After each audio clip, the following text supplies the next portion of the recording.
Hello বন্ধুরা, নমস্কার। আজকে আবার একটা দারুণ স্বাদের রেসিপি নিয়ে চলে এসেছি। আজকে করব চিকেন ফ্রাই।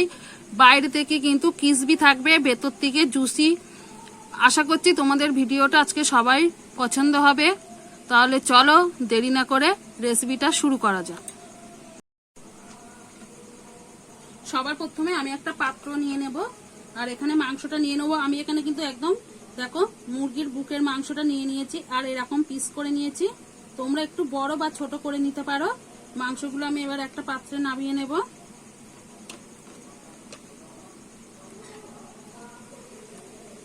এখানে দিয়ে দেবো সবার প্রথমে একটা ডিম,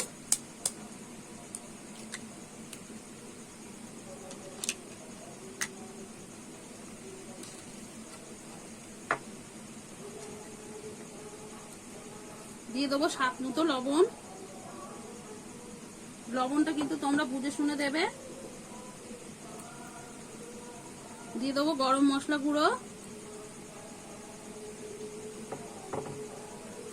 দিয়ে দেবো লঙ্কা গুঁড়ো,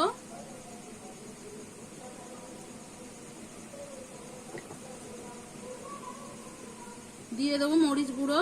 আমি কিন্তু এখানে সবকিছু হাফ চামচ করে দিচ্ছি। দিয়ে দেবো হলুদ গুঁড়ো,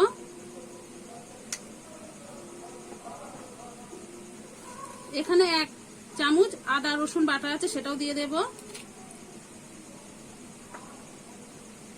দিয়ে দেবো একটু লেবুর রস,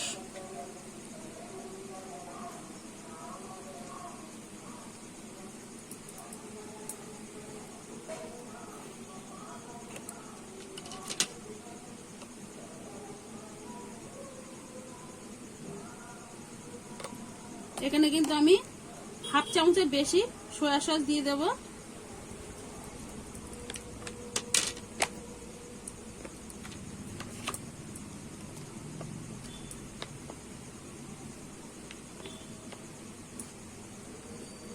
আর 1 চামচ টমেটো সস দিয়ে কিন্তু আমি ভালো করে এবার মেখে নেব।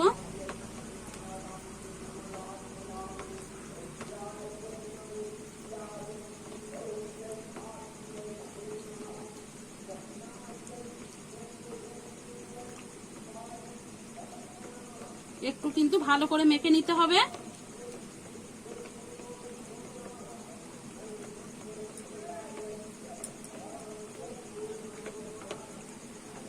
আমি কিন্তু ভালো করে মেখে নিয়েছি সবকিছু। এবার প্লেট দিয়ে ঢেকে রেখে দেব 10 মিনিটের জন্য। এবারে আমি একটা মাংসটা কোট করার জন্য একটা শুকনো মিশ্রণ তৈরি করে নেব। এখানে 3 চামচ কিন্তু কর্নফ্লাওয়ার আছে, তোমরা চাইলে কিন্তু এখানে চালের গুঁড়োও দিতে পারো।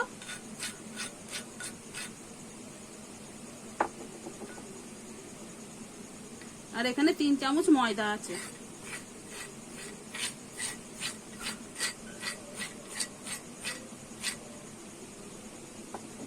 এবারে স্বাদ মতো লবণ দিয়ে নেব,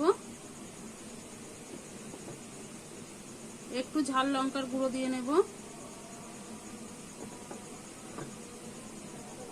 আর একটু গরম মশলার গুঁড়ো। সবকিছুই আমি হাফ চামচ করে দিচ্ছি। তোমরা ঝালটা তোমাদের পরিমাণ বুঝে দিয়ে দেবে।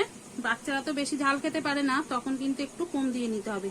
মরিচের গুঁড়ো আমি হাফ চামচ গুঁড়ো দিয়ে দিলাম। দিয়ে এবার সব শুকনো উপকরণগুলো আমি ভালো করে মিশিয়ে নেব।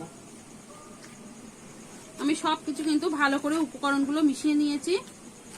এবার এটা একটা সাইডে রেখে দেব। আর মাংসটাও কিন্তু ম্যারিনেট করা 10 মিনিট হয়ে গেছে।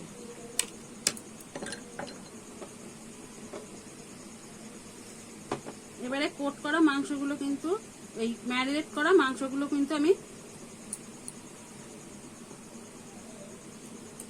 একটা একটা করে দিয়ে দেবো। একসঙ্গে আমি অনেকগুলোই দেব, যেহেতু ছোট ছোট।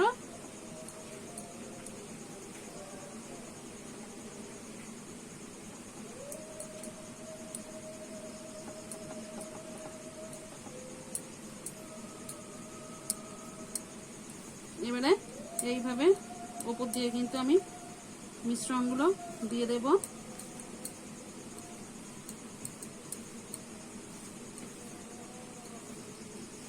একটু চেপে চেপে নেব।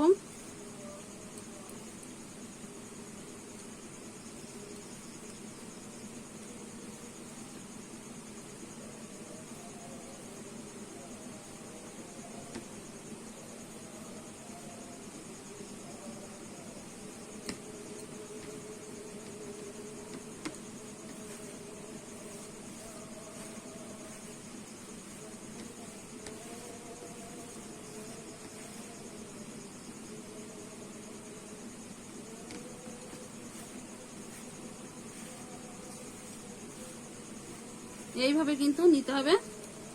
আর তোমরা দেখেই বুঝতে পারছো দেখতে কেমন হয়েছে। এবারে আমি একটা পাত্রে তুলে নেব। আর এগুলো কিন্তু করে বেশিক্ষণ রাখা যাবে না, তাহলে কিন্তু নরম হয়ে যাবে।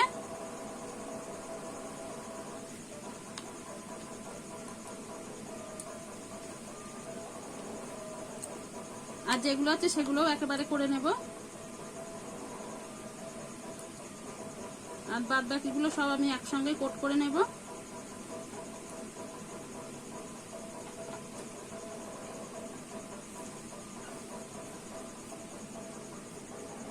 আমি কিন্তু সবগুলো একসঙ্গে কোট করে নিয়েছি। চলো এবার তেলটা গরম করে নেব। আমি কিন্তু গ্যাসটা ধরিয়ে তেলটা বসিয়ে দিয়েছি। তেলটা প্রায় গরম হয়ে এসেছে। তেলটা আমি একটু ভালো করে গরম করে নেব।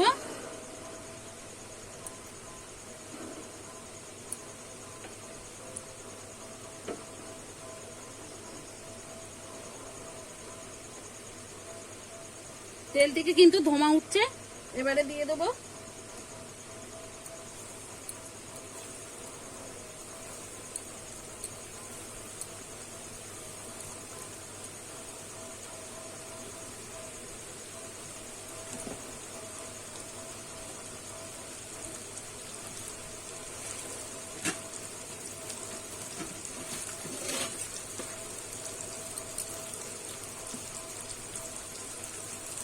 আমি একটুখানি হতে দেব। এবারে আমি নেড়ে দেব।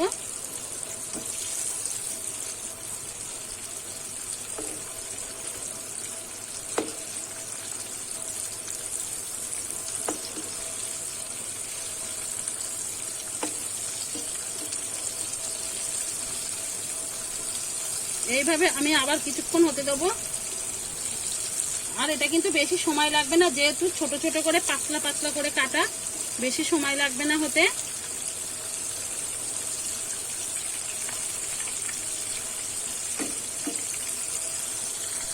আমি কিন্তু ভালো করে উল্টে পাল্টে ভেজে নিয়েছি। আর দেখো কত সুন্দর কালার এসেছে, দেখতেই পাচ্ছ তোমরা। আমি কিন্তু আর ভাজবো না, এবার তুলে নেব।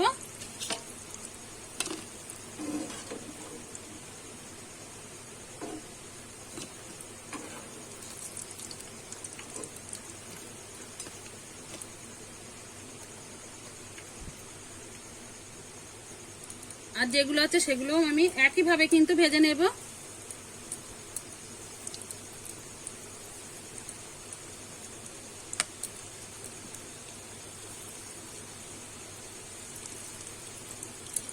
আমি একটুখানি হতে দেব।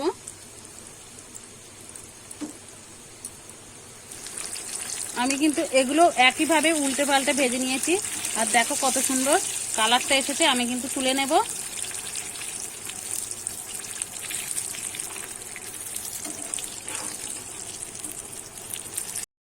দেখুন বন্ধুরা, কত সহজেই কিন্তু চিকেন ফ্রাইটা হয়ে গেল। তোমরা দেখলে খুব ঘরে থাকা উপকরণ দিয়ে আর অল্প সময়ের মধ্যে। একবার হলেও বাড়িতে এইভাবে বানিয়ে খেয়ে দেখতে পারো। আমি কিন্তু এখানে পরিবেশন করেছি চিলি সস দিয়ে আর টমেটো সস দিয়ে। তোমরা তোমাদের পছন্দ মতো সস নিয়ে নিও। আর ভালো লাগলে একটা লাইক করে সঙ্গে থেকো। আবার নতুন কোনো ভিডিওর সঙ্গে দেখা হবে। ততক্ষণে ভালো থেকো, সুস্থ থেকো।